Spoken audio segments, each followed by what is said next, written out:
할렐루야. 자, 올해 마지막 주일 예배 오신 여러분 주의 이름으로 환영합니다. 축복합니다. 우리 전후자로 이렇게 인사하겠습니다. 믿음으로 살아내는 시간 수고하셨습니다. 이렇게 인사하겠습니다. 믿음으로 살아주셔서 감사합니다.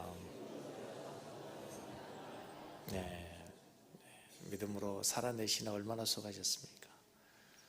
또 이 어려운 세상 속에서 믿음으로 살아주셔서 진심으로 감사드립니다. 신앙은 저절로 되는 건 아닙니다. 신앙은 믿음으로 우리가 살아내는 겁니다.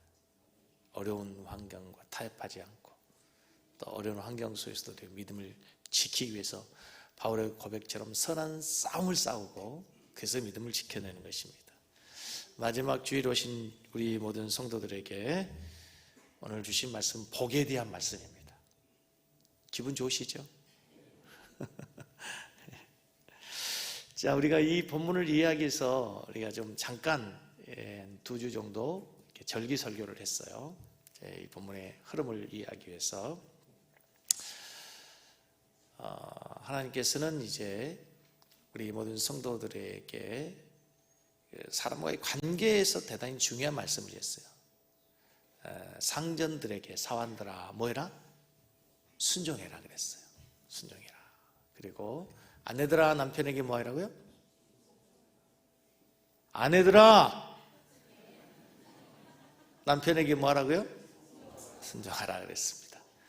남편들은 어떻게 하라 그랬어요? 동거해라. 근데 함께 사는데 전통대로 관습대로 집안의 내력대로 살지 말고 공부해라 그랬어요. 지식을 따라. 어떻게 아내 공부하셨습니까? 지식을 따라 동거하고 아내를 조심히 다루라 그랬죠. 연약한 그릇이다. 취급주의 조심히 다뤄야 됐습니다. 근데 아내를 귀하게 여겨야 되는 이유가 뭐냐면요, 아내와의 관계가 막히면 하나님과의 관계도 막힙니다. 기도가 막힙니다. 그래서 우리 집은 늘 제가 먼저 손해본다 그랬죠. 제가 늘 먼저 손해를 보고 제가 먼저 설교해야 되기 때문에 기도해야 되기 때문에 먼저 제가 화해를 합니다. 자, 오늘 본문의 말씀은 이제 아내들에게 남편들에게 뿐만 아니라 이제 우리 모두에게 주시는 말씀이에요. 모두에게. 자, 3장 8절을 보시면 마지막으로 말하노니 너희가 다 모든 성도들아 다 모두가 다 너희가 마음을 같이하여 계속 있습니다. 동정하며 관계를 사랑하며 불쌍히 여기며 겸손하며 악을 악으로 욕을 욕으로 갚지 말고 도리어 복을 빌라. 이를 위하여 너희가 부르심을 받았으니 이는 복을 이어받게 하려 하심이라. 모든 사람에게 주는 권면은 너희들이 복을 이어받게 하려 하심이라. 제가 이제 마지막 주일이기 때문에 설교를 준비하면서 이제 마지막 주일에 맞는 본문의 말씀 또 제목 주제를 갖고 설교할까도 고민하다가 탁 눈에 오는 단어가 있었어요. 복을 이어받게 하려 하십니다. 마지막 주일에 이 축복에 대해서 설교해야 되겠다. 복을 이어받게 한다. 오늘 설교의 제목이 주복은 약간 바뀌었습니다. 하나님의 축복이 공동체에 임하도록 해라. 모두에게 주는 바울 사도의 권면은 뭐냐면 너희들의 복이 이어져야 된다는 복이. 이 복이란 단어는 영어로 우리가 뭐냐 축복하면 blessing이잖아요. 근데 우리 성경에는 이 단어가 조금 오역입니다. 번역이 조금 다르게 번역되면 참 좋을 텐데 원래 이 단어는 영어로 보면은요 헤리트라고 되어 있습니다. 저도 영어를 잘 몰라요. 그러나 영어 단어를 한번 검색해보고 찾아보니까 이렇게 돼요. 유업, 유산 이렇게 되어 있어요. 그러니까 하나님이 우리에게 주실 유산이 있대요. 유산, 유업이 있대요. 놀랍게도 우리 그리스도인들은 물려받을 유산이 있는 존재들이라는 거죠. 저는 저희 선친 아버지에게 유산을 많이 받았습니다. 땅을. 근데 전라남도 곡성군 삼기면 근처리 일구에 있는 땅값은 아주 쌉니다. 10,000원이 안 됩니다. 평가. 그래서 값이 별로 안 돼요. 유업이라고 할 만큼 뭐가 자랑할 수 있는 게 없어요. 그게 여기 신도시에 있었으면 참 좋았을 텐데 그렇지 않단 말입니다. 그런데 오늘 하나님이 뭐라고 말씀하시냐면 우리에게 유업이 있다는 거예요. 나 여러분 유업이 있다 그래 그게 놀라지 않고 아무런 감동이 없을 줄 내가 미리 알았어요. 생각해 볼게요. 요즘에는 100억 뭐 그렇게 큰 돈이지만 감동이 잘 나요. 1,000억이라고 해볼게요. 1,000억으로. 일부 예배 때는 내가 100억으로 했거든요. 2부 예배 때는 1,000억으로 할게요. 한 1,000억을 가진 부자가 있었는데 죽을 병에 걸렸습니다. 자기에게 이제 물려줄 유산을 누구에게 물려줄까 보니까 아내도 이미 죽었고 자녀가 없어요. 그래서 이렇게 찾아본 혈육이라고 있는데 조카 하나가 있습니다. 먼 친척 볼 때는 조카가 하나 있는데 이 조카에게 물려줘야 돼 결정하고 보니까 이 조카가 심장이 약해 심장병으로 앓고 있는 거예요. 이 얘기를 했다가는 놀라서 죽을 것 같아요. 그래서 고민하다가 이분이 캐톨릭 신자인데 신부님을 찾아가서 우리 조카애가 심장병이 걸렸으니까 놀라지 않게 이 얘기를 아주 잘 조심히 전해주세요. 내가 1,000억 유산을 물려주겠다고. 신부님이 고민을 하다가 이제 김형제, 제가 김씨니까 김형제를 불렀어요. 만약 그럴 리가 없지만 김형제님 누군가가 1,000억을 준다면 어떻게 하겠습니까? 근데 그 조카 김형제가 그럴 리가 없잖아요. 시큰둥한 표정으로 뭐 그럴 리야 없으니까 쉽게 얘기하냐. 그 1,000억 생기면 일단은 11조를 하나님께 드려야죠. 신부님이 계속 물어서 그럼 그 다음에는 뭘 하시겠어요? 그랬더니 조카는 시큰둥한데 신부님이 너무 진지하니까 거기 감동해가지고 그럼 뭐 다음 11조는 신부님께 11조 드리죠. 이 말 듣고 신부님이 심장마비로 죽어버렸어요. 이 신부님이 갑자기 자기한테 100억이 생긴다는 말 듣고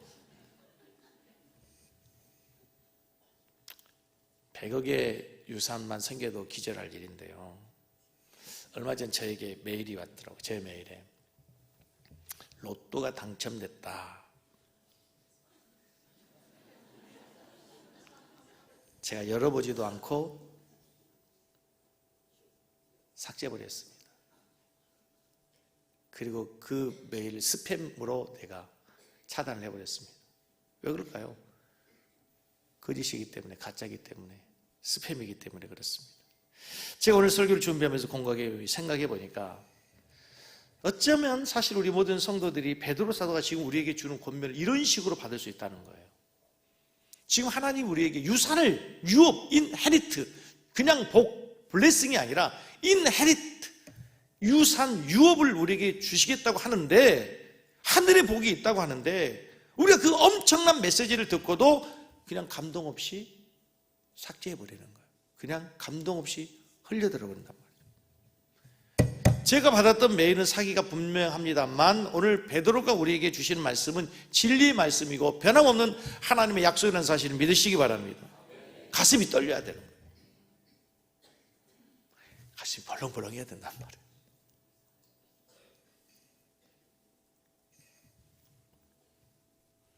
우리가 엄청난 복을 받을 때 횡재라고 하잖아요. 근데 이 횡재라고 하는 단어가 참 재밌더라고요. 횡자가 가로 횡자예요. 그러니까 횡재는 옆에서 어느 날 갑자기 오는 복, 이걸 횡재했다 그러는 거예요. 여러분 갑자기 횡재하면요 그 사람 불행해집니다. 어느 날 갑자기 로또 된 사람 있잖아요.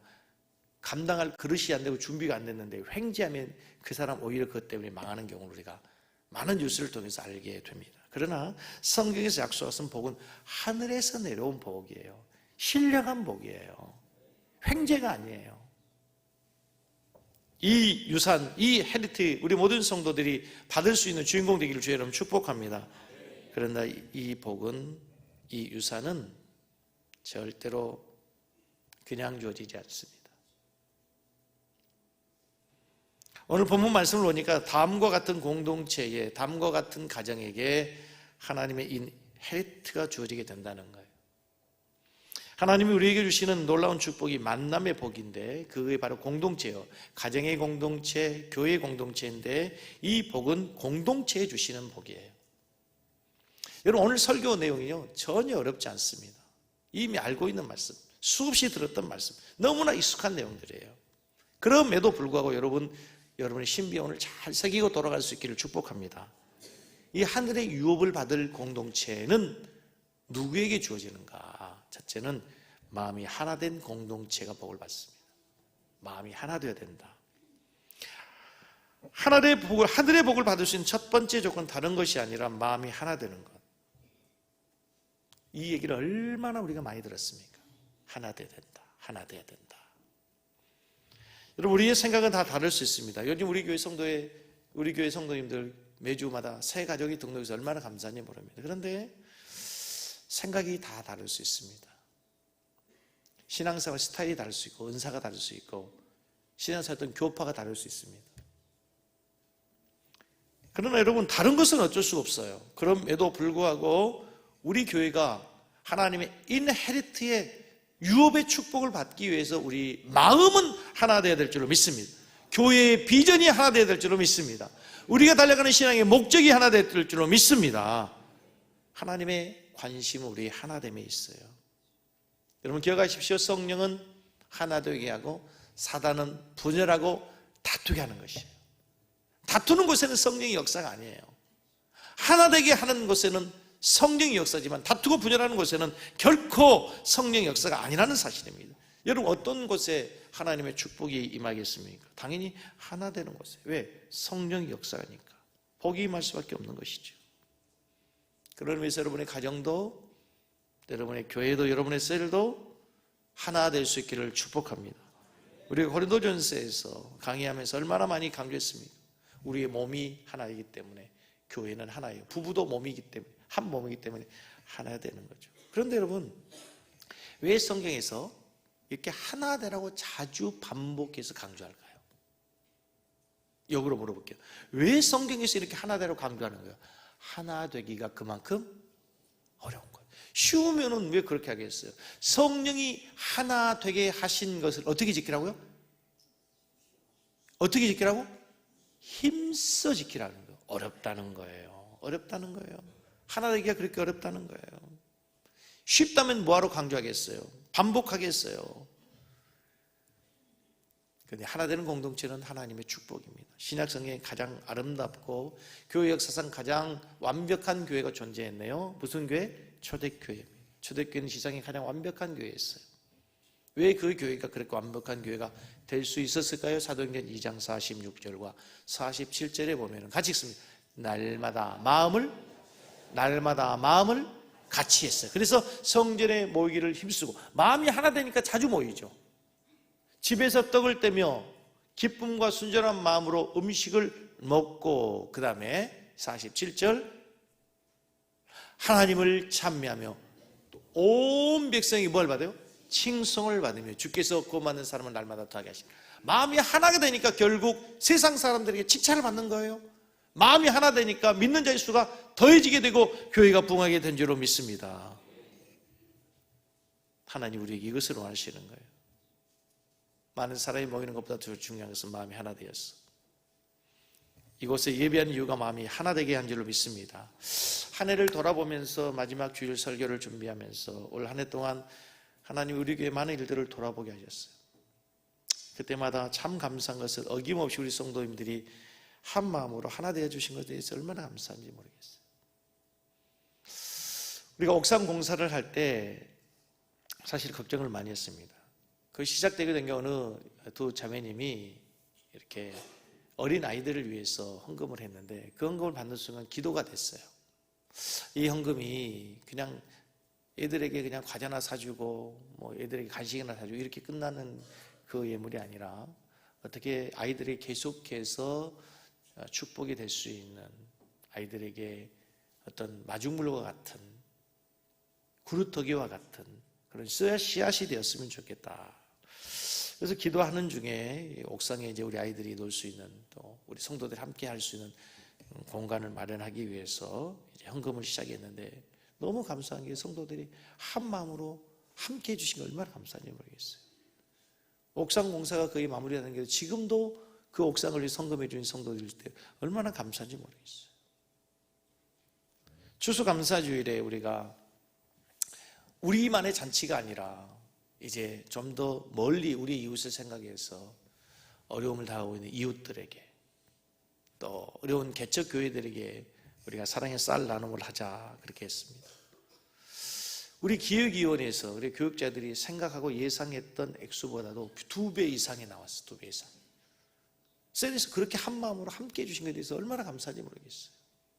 지금 우리 교회가 더욱더 하나 되는 교회가 되기를 주의 이름으로 같이 축복합니다. 셀들이 하나 될 수 있기를 주의 이름으로 축복합니다. 내일부터 우리 교회에, 우리 교회만 있는 특별 새벽기도, 이름이 있는 특별 새벽기도가 있어요. 한 해를 잘 기도하면서 맺음 특별 새벽기도. 새해를 새롭게 시작하면서 새롭게 이제 한 해를 이어가자, 이음 특별 새벽기도. 작년에 우리 모두가 하나 돼서 기도했습니다. 새해를 맞이하는데 우리가 새해라고 하는데 바뀐 것은 아무것도 없어요. 작년에 살던 집에서 살던 아내와 살던 가구 쇼파, 다니던 직장 똑같아. 바뀐 것은 뭐냐면 벽에 걸린 달력, 이제 내일 모레 나눠주겠죠. 달력 하나 바뀐 거예요. 바뀐 거 아무것도 없어. 근데 여러분, 새해가 된다는 건 뭐예요? 내가 바뀌는 거거든요. 내가 바뀌어야 새해거든요. 내 믿음이 바뀌어야 되는 거거든요. 여러분, 내가 어떻게 바뀔 수 있어요? 내가 말씀의 사람이 되고 기도의 사람이 되어야 될 줄로 믿습니다. 교회가 바뀌고 우리 가정이 바뀌는 기도 외에 다른 게 없지 않습니까? 여러분, 내일 새벽부터 우리 성도들이 한 마음으로 하나로 함께 다시 기도하며 새해를 맺어갈 수 있기를 축복합니다. 우리 성도들이 한 마음으로 기도해서 새롭게 이어가는 새해가 되기를 주의 이름으로 축복합니다. 하나 되는 것만큼 축복이 없습니다. 가정도 하나 돼야 되고 셀도 하나 돼야 되고, 아무리 재산이 많아도 부모의 장례가 끝나기 전에 유산으로 서로 얼굴을 붉히고 아버지 시신을 앞에 두고 싸우는 형제들의 그 기사를 우리가 뉴스로 접합니다. 아무리 많은 유산이 있을지라도 행복한 가정이 없죠. 행복한 가정이 아니라는 것이죠. 여러분이 무엇을 하든지 한 마음으로 하나 되어서 아름다운 축복의 공동체를 만들어갈 수 있기를 주의 이름으로 축복합니다. 여러분, 말씀을 듣는 것이 왜 중요한지 아세요? 말씀을 듣는 이 예배 시간 왜 중요한지 아세요? 설교가 하나님의 마음을 심어주는 거예요. 설교를 통해서 여러분들이 우리의 마음이 하나님의 말씀으로 하나가 되는 거예요. 그래서 중요한 거예요. 예수님께서 세상을 떠나기 전 마지막 제사장으로서 기도하는 내용이 요한복음 17장에 나옵니다. 그 기도의 핵심이 뭔지 아세요? 요한복음 17장 21절과 23절 말씀을 같이 한번 읽겠습니다. 예수님이 기도하는 거예요. 아버지요, 아버지께서 내 안에, 내가 아버지 안에 있는 것 같이 그들도 다 하나가 되고, 무슨 얘기냐면 성부, 성자, 성령 하나님이 하나 되는 거잖아요. 하나잖아요. 그런 것처럼 그들도 다 하나가 되어 우리 안에 있게 하사 세상으로 아버지께서 나를 보내신 것을 믿게 하옵소서. 내게 주신 영광을 내가 그들에게 주었사오니 같이 있습니다. 이는 우리가 하나 된 것 같이 그들도 하나가 되게 하려 함이니이다. 23절, 곧 내가 그들 안에 있고 아버지께서 내 안에 계셔서 그들로 온전함을 이루어 하나가 되려 함은 아버지께서 나를 보내신 것과 같이 나를 사랑하심 같이 그들도 사랑하는 것을 세상으로 알게 하려 합니다. 예수님이 마지막 가시면서 제자들을 위해서 기도한 내용은 성부, 성자, 성령 하나님 하나 된 것처럼 남겨진 저 제자들도 서로 크겠다고 서로 높아지겠다 싸우는데 그러지 말고 하나 되게 해주십시오. 아직도 우리가 참 하나이기가 참 어려운 시대를 살아가고 있습니다. 여러분, 성경에서 우리 그리스도인이 세상의 빛이라고 하지 않습니까? 성도들이 세상의 빛이에요. 그런데 여러분, 빛이 렌즈로 인해서 쫙 집약돼서 하나가 되면 뭐가? 불이 나옵니다. 불이. 하나가 되면 그렇게 놀라운 능력이 있는 거예요. 우리 교회가 하나가 되면 여러분, 세상이 감당할 수 없는 더 큰 능력을 행할 수 있는 축복의 공동체가 될 줄로 믿습니다. 두 번째, 이 하나님의 인헤리트를 받기 위해서 우리에게 필요한 게 뭐냐면 동정하라. 동정이란 말이에요. 뭐예요? 같은 감정을 품으라는 거예요. 같이 느끼는 공동체. 영어로는 sympathetic이라고 하는 단어예요. 심이라는 단어는 여러분 함께라는 뜻이죠. 함께 느끼다. 함께 느끼는 거예요. 그러나 여러분, 느낌이라는 것은 여러분, 우리가 함께 느껴야 된다는 얘기는 우리가 어려운 사람, 가난한 사람, 불쌍한 사람을 동정하는 것을 우리가 쉽게 이해한단 말이죠. 그러나 여러분, 하나님께서 우리에게 원하시는 것은 꼭 슬퍼하는 것만 아니라 기뻐하는 것도 함께 동정하라는 거예요. 자, 로마서 12장 15절 말씀 보세요. 같이 읽겠습니다. 즐거워하는 자들과 함께 즐거워하고 우는 자들과 함께 동정해라는 얘기네요. 즐거워할 때는 같이 즐거워하라. 춤추는 사람은 같이 춤을 추고 우는 사람하고는 함께 울어줘라. 이게 좋은 공동체예요. 우는 사람과 함께 우는 것은 전혀 어렵지 않습니다. 친구의 아버지가 돌아가셨습니다. 우리 집사님 부모님이 돌아가셨어요. 거기 가서 춤을 추는 사람은 없습니다. 장례식 가서는 다 슬퍼합니다.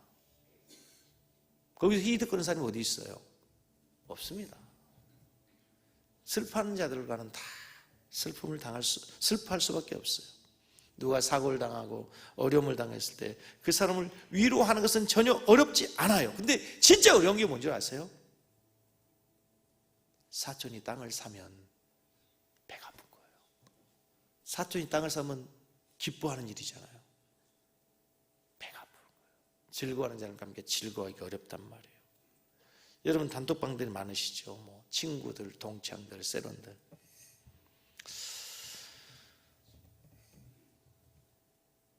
저희 동기들 단톡방이 있습니다.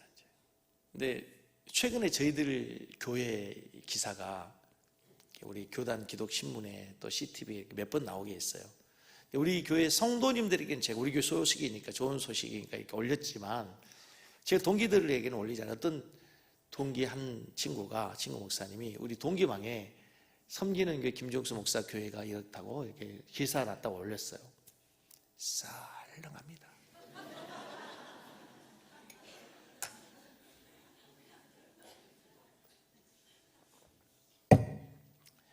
썰렁해요.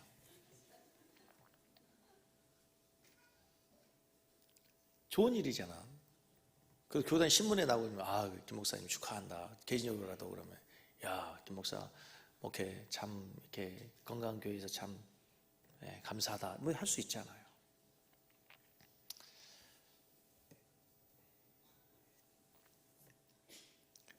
제가 단톡방에 들어있는 그 방 중에 제 안산 총신 동문회, 안산에 있는 동문 목사님들이 이렇게 서로 소통하고 하는 단톡방이 있습니다. 그 안산의 목사님 한 분 가운데 개척교회 목사님인데 너무 개척교회가 어려운 거예요. 그래서 사모님이 보험설에 사시고 교회를 여러 보니까 옮기시고. 근데 하나님께서 그 목사님에게 주신 복이 뭐냐면 자녀에게 복을 주셨어요. 그러니까 음악을 이렇게 전문적으로 배우지도 않았는데 아이가 이렇게 재주가 있어요. 은사와 달란트가 있어요. 그래가지고 이 지상파 방송에 그 음악 오디션 프로에 나가가지고 이렇게 몇 번을 이렇게 이기고 뉴스가 되는 거예요. 나는 근데 그 아이가 목사님 아들인지 몰랐어요. 한참 지나다 그걸 알았어요. 그러고 난 다음에 이제 알았는데 얼마 지나서 그 목사님의 자녀가 키즈 와인이라고 그것으로 해서 음반을 내서 봐서 보니까 엄청 유명한 거예요. 막 콘서트도 하고 엄청 유명한 걸 제가 이 동문회 방에 올렸어요. 그러면 좋은 일이잖아요. 개척교 목사님이 그 어렵게 목회하시는 분에게 아들이 잘 돼가지고 또 곡을 써가지고 자기 이름이 아니라 유명한 가수에게 또 팔려가지고 많은 이렇게 로열티를 받고 좋은 일이잖아요. 그러면 김종수 목사 올렸으니까 좋아요, 박수가 막 짱이에요, 막 그런 거 이모티콘 막 날려야 되잖아. 썰렁합니다.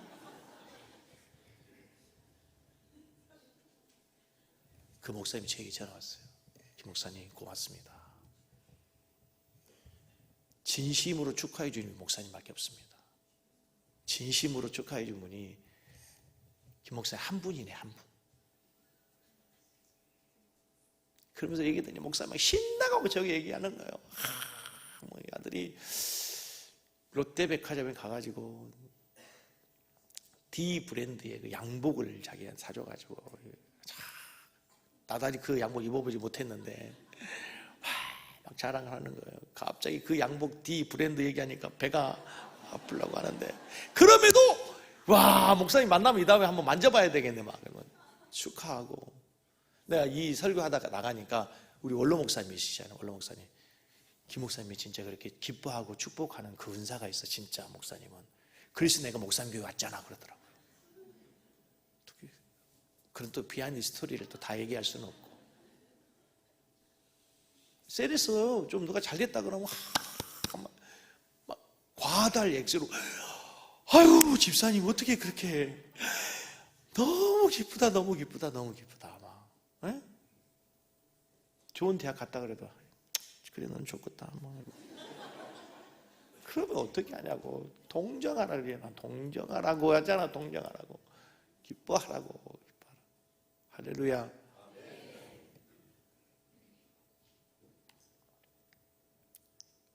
좋은 일은 박수 쳐주고 기뻐해주고, 네? 기뻐해주면 밥도 좀 사시고. 그러면 지금 우리가 뭐죠? 하나님의 축복의 공동체를 이어지도록 해라. 하나님의 복이 이어지도록 하는 것. 세 번째는 서로 형제같이 사랑하는 공동체. 우리 성경에는 뭐라고 나왔냐면 8절을 보시면 뭐라고 나왔냐면 형제를 사랑하며 돼 있죠. 형제를 사랑하며 돼 있는데, 저는 이제 성경을 이렇게 설교를 연구할 때 여러 번역본을 보잖아요. 영어를 못하지만 영어도 꼭 번역본을 보는데, 오늘 이 번역본을 영어로 보면요, NIV 성경으로 보면 Love as brother로 되어 있습니다. 뭐는 형제를 사랑한 게 아니라 형제처럼 사랑해라. 사실 우리는 형제가 아니거든요. 그리스도 안에서 형제이지만 진짜 피를 나는 형제는 아니잖아. 근데 어떻게 사랑해라고? 진짜 피를 나는 형제처럼 사랑해라. 여기 보십시오. 길을 가고 운전을 하고 가는데 교통사고 나갔어요. 여러분, 교통사고 난 차를 보고 서가지고 안타까우고 울고 어떻게 하냐고 이런 사람 있어요? 없어요. 근데 가다 보니까 김종일 집사 차야, 김종일 안수 집사 차야. 제가 그냥 지나갈까요? 어떻게 하겠어요? 어떻게 하겠어요? 아, 김종일 집사가 누군지 모르구나. 제 동생 아우예요, 아우. 브라더예요. 어떻게 하겠어요? 차를 빨리 옆으로 대고 어떻게든지 살필 거 아니에요. 얘가 많이 다쳤는지 적게 다쳤는지, 다쳤으면 지금 119를 불렀는지 확인하고 비상조치를 할 게 아닙니까? 교회에서 그렇단 말이에요. 진짜 축복의 공동체는 어떻게 되냐면 진짜 형제처럼 사랑하는 거예요.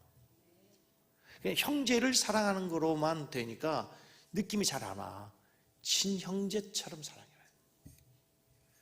기독교의 박해가 한참이던 우리 사랑에 대한 성경을 얼마나 많이 들었습니까? 그럼에도 불구하고 또 사랑에 대해서 어떻게 우리 성도들에게 사랑해야지 라는 감동을 어떻게 만들어낼까? 어떻게 할까? 연구하다가 초대 기독교의 문서 가운데 이런 내용이 있어요. 기독교의 박해가 한참이던 2세기, 가장 박해가 심할 때죠. 로마에서 이런 일이 있었어요. 로마 황제가 이 기독교인들을 감시하기 위해서 몰래 예배당에 스파이를 보낸 거예요. 그 터툴리안이라는 학자가 역사책에 황제에게 스파이가 보고한 내용을 기록한 문서의 기록에 보면 이렇게 돼 있어. 스파이가 기독교인 척하고 예배당에 들어가서 보고 나서 충격을 받고 보고한 내용이 이렇게. 진짜 이상한 사람들이다. 왜 이상하냐? 로마 사람들은 우상을 숭배하잖아요. 형상을 놓고 숭배하는데 그들은 예배하려면 뭔가 보이는 형상이 있어야 되는데 이들은 아무것도 없는 거야. 아무것도 없는데 빈 방에서 예배를 드리더라. 진짜 이상한 거죠. 충격인 거예요, 그들은. 또 이상한 게 뭐냐면 그들은 예수, 예수, 예수 하는데 정작 예수는 그 자리에도 없는 거죠. 진짜 이상한 게 뭐냐면요, 그 사람들 진짜 예수를 기다리고 있는 거예요. 기다리고 있는 거예요. 진짜 이상한 게 뭐냐면요, 이 스파이가 놀란 게 뭐냐면 예수를 얼마나 사랑하는지 진짜 사랑하는 거예요. 보이지도 않는 그 예수를 얼마나 사랑하는지 심지어는 목숨까지 내놓는 거죠. 진짜 이상한 거죠. 실제로 이 황제 스파이가 보고한 내용이라면 오늘날 그럴 일은 없지만 대한민국 정부가 한국 교회에 스파이를 보내서 한번 그 교회가 어떤지 보고해봐라. 뭐라고 보고할까요? 이렇게 보고할 것 같아요. 진짜 이상하다. 진짜 이상하다. 그 사람들은 사랑하고 사랑하고 사랑해야 된다고 얘기하면서 진짜 사랑하지 않고 맨날 싸우더라. 분열하고 다투고 뒤에서 삭삭거리고 담임 목사님한테 순종한다고 그러고 담임 목사 사랑한다고 그러고 뒤에서 맨날 가십하고 진짜 이상하더라. 천국을 사모한다 그러면서 맨날 이 세상 걸 더 사랑하고 진짜 이상한 사람들이 뭐냐면 예수 믿는다고 하면서 예수 의식하지도 않고 살더라. 진짜 이상한 집단이더라. 염려할 것 없더라. 충격적이잖아요. 충격적이지 않습니까?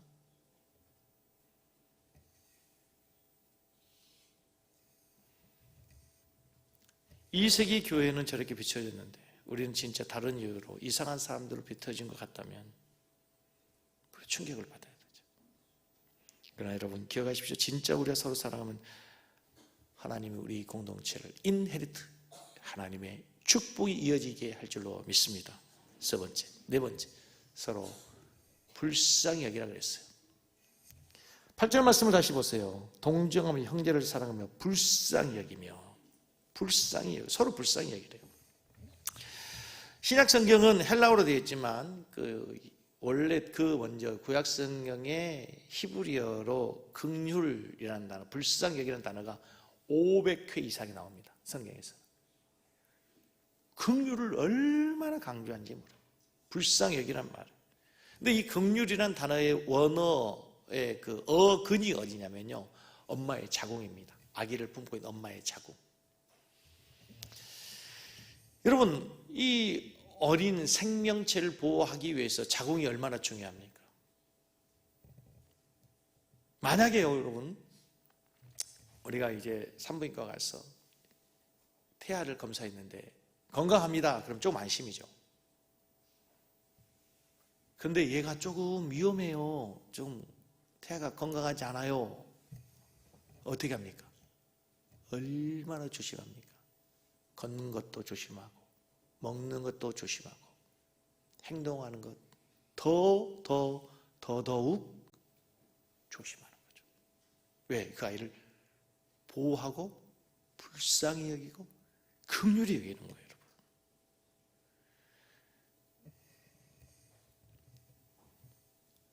하나님은 뭐라고 말씀하시냐면요, 서로 불쌍히 여기래요.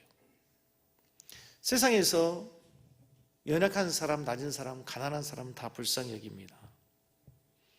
오늘 우리 주보에도 나와 있지만 우리 구제부에서 참 잘한 일이 있어요. 세술동 아파트 주변의 경비원들에게 추운 겨울에 일하시는데 조금이라 따뜻하게 보내시라고 이제 양말을 이렇게 선물해 주신다고.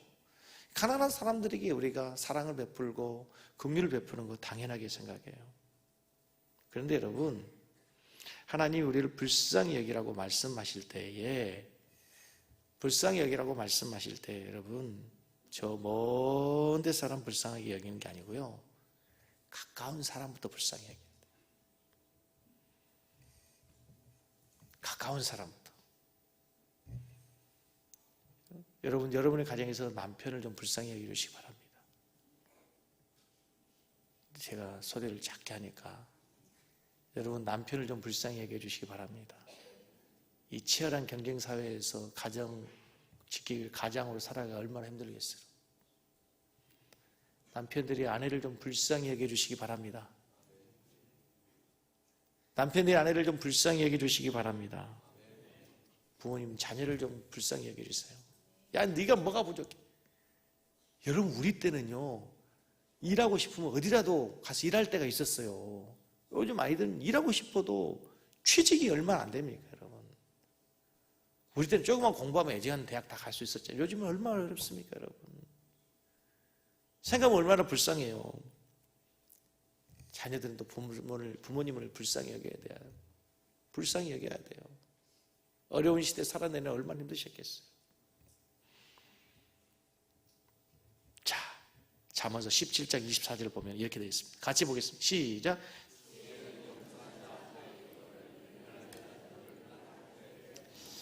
지혜는 명철한 자 앞에 있거든 미련한 자는 눈을 어디에 본다고요? 저 땅끝에 둔다. 무슨 얘기? 불쌍히 여기라 한다면요, 우리가요, 저 북한을 불쌍히 여기면 북한다. 저기 아프리카 해외에서 수고하는 선교사님들을 불쌍히 여겨요. 그런데 정작 한국에서 개척교회 하느라고 수고하고 애쓰고 정말 일생을 복음을 위해 수고하고 헌신한 개척교 목사님들을 우리가 불쌍히 여기지 않습니다.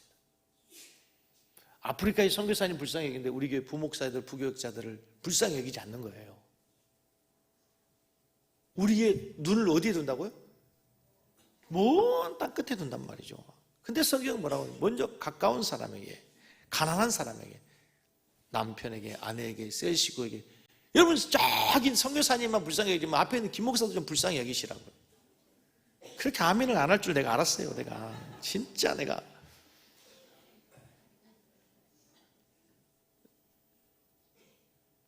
맨날 그냥 모디 셀은 잘 되는데 우리 셀은 왜 그래? 셀 리더만 그러면 셀 리더도 좀 불쌍히 여기시고. 아멘.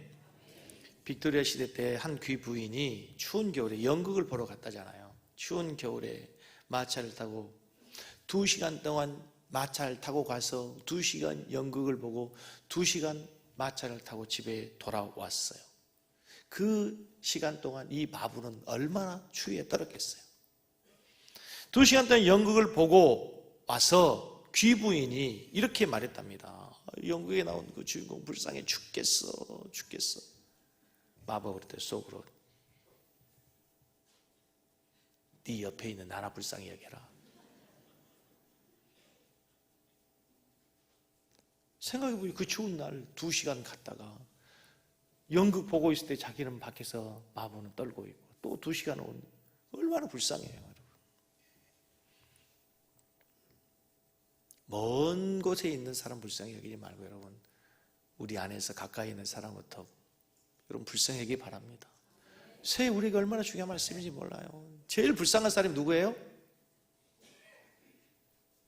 여러분 제일 가까이 옆에 있는 사람이에요. 지금 아내, 남편, 부모, 자녀 생각해보면 당신이 뭐가 부족해?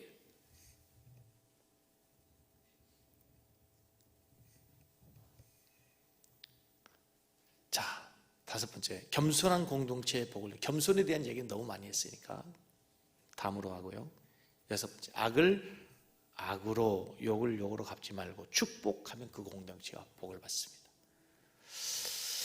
원수를 갚지 않는 것도 대단하죠. 근데 성경에서 나아가서요, 오히려 축복하래요. 야, 여러분 저 좀 보세요. 믿음으로 말씀대로 살기 쉬워요, 어려워요? 말씀대로 믿음으로 살기 어려워요, 쉬워요? 대단히 어렵습니다. 원수 갚지 않는 것만 어딘데 오히려 뭐라고요? 복을 빌으래요. 축복해 주래요. 참 어렵습니다. 그런 공도가 진짜 있다면 어떡하겠어요? 진짜 그런 사람이 있으면 어떡하겠어요? 우리 예수님이 그러셨거든. 죽어가시면서 저주하고 그렇게 사랑을 베풀었던 제자를 다 배신하고 도망갔어요. 주님 십자가에 주여 저 왼수들을 싹 쓸어버리십시오. 지금 그렇게 하지 않았죠. 저들 용서해 주십시오. 자기들 하시는 걸 알지 못합니다. 똑같이 스데반이 죽어가면서 그랬죠. 스데반이 죽어가면서 그 현장에 한 청년이 증언으로 서 있습니다. 그 청년 앞에 사람들이 겉옷을 벗어두었습니다. 그 청년의 이름이 누구죠? 사울입니다. 스데반이 죽으면서 이렇게 기도하지 않았어요. 주여 저 젊은 청년 꼭 기억하여 주시고 원수를 갚아 주십시오. 그렇게 기도하지 않습니다. 주님 나의 억울함을 풀어주십시오. 그렇게 기도하지 않았다면 주여 저를 용서해 주십시오. 저들의 죄를 저들에게 돌리지 말아 주십시오. 여러분 잘 들으십시오. 이 스데반의 기도가 신약교회에 선물을 주셨습니다. 그게 바로 사울이 바울이 되는 거예요. 그 스데반의 기도를 통해서 사울이 바울이 됐다고 얘기할 수 없지만, 그러나 그 위대한 기도가 있었기에 사울이 바울이 되었다는 거죠. 사랑하는 성도 여러분, 말씀을 맞습니다. 여러분, 우리가 하나님 주신 이 아름다운 공동체, 가정이 있고 교회가 있어요. 이 하나님의 유업이 이어져야 돼요. 하나님의 인헤리트가 끊어지면 안 돼요. 이어지는, 축복이 이어지는 공동체가 되기 위해서 먼저 우리가 정말 마음으로 하나 될 줄 믿습니다. 같이 느껴야 돼요. 같이 즐거워해야 돼요. 함께 우는 것과 함께 웃는 것을 함께하는 공동체, 사랑해야 됩니다. 좀 불쌍히 여겨주자고, 서로를 겸손해야 됩니다. 나아가서 악을 악으로 욕을 욕으로 갚지 말고 오히려 축복해주는 그런 공동체가 우리 섬기는 교회, 여러분의 가정이 되기를 주의 이름으로 축복합니다. 찬송하시고 예물을 드린 후에 우리 하나님의 축복이 이어지기 위해서 기도하도록 하십시다.